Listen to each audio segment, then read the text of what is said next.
Today on Defensive Combatives, we're answering the question, can I strike first? Referring to a self-defense situation. And this strike represents a punch, a kick, or using some form of weapon to hit someone.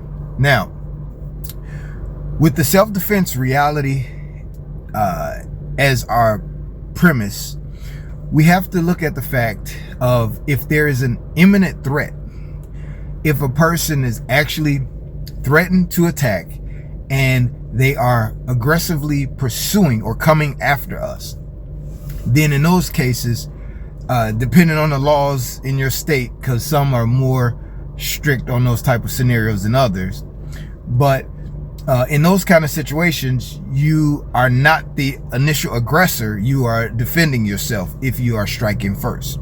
And like I said, look at your own laws. Don't take this as attorney advice. This is self-defense advice. So, like where we are, if there's an imminent threat that this person is threatening and attacking, and they're moving forward aggressively in that act. If you happen to strike first, it has risk, but it can play out better as self-defense than if you are just getting nervous and scared and you just hit the person, right? And all they're doing is talking. But the risk is, striking someone. Let's say you hit them and they go unconscious and they fall out and they fall fast, okay? And they hit their head on something, right? And now you cause even more severe damage than necessarily the threat that was, coming towards you. So that when that goes to court, it will, you can face some issues. So my thoughts are, it's best to learn, not just be de-escalating, right? You want to de-escalate the situation, but sometimes people don't listen to that and they still come after you. You want to try to de-escalate it first and create that distance. That also gives you a better visual, like if somebody's recording you, in our day and age, instead of helping people, they just record.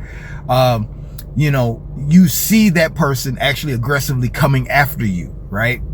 It's not you just standing face to face, chest to chest, whatever, getting all, puffed up and agitating the situation. You're actually trying to get away from, you're trying to de-escalate that.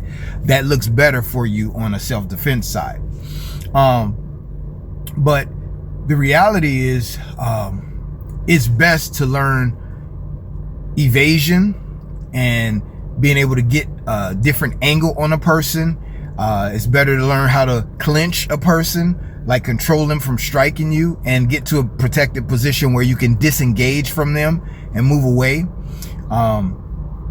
It's much better to do that from a standing or ground situation. If you're on the ground, which that's not the first choice to be in a real life situation. You don't want to be on the ground, but there are situations where you are taken down. And so learning how to control a person if they're mounted on you on top, or they are in a position where, they're trying to throw your legs out of the way. You're trying to keep them away, with kicks and different things like that, to keep them back from you. Because the main objective is to get away from the situation. But if you cannot retreat, you cannot get away, then you have to do what you can to survive in that situation till you can get away, or until someone helps. Which, like I said, in this society, don't even depend on it, because they just like to record and go viral. So, but yeah, that's a reality. Learn, it's good to know strikes, especially if you have multiple people, but, it has to be a legitimate, imminent threat, that this person is threatening you, they are approaching you, they're coming after you, right? If you're going to strike them. But I would highly recommend learning how to evade their strikes, or if they do get in too close, how to clinch them and control that position for arms or knees or whatever from them being able to hurt you, and be able to disengage and get out of that situation, which again, of course, is the first objective. Unless you're trapped in a room with them and they have threatened your life and all kinds of things, then there's a different form of escalation, and even you can still control them to stop them if it's one person. But if you got multiple people, you got a different scenario. And like I said, it's just case by case, if you will. Different scenarios play out differently.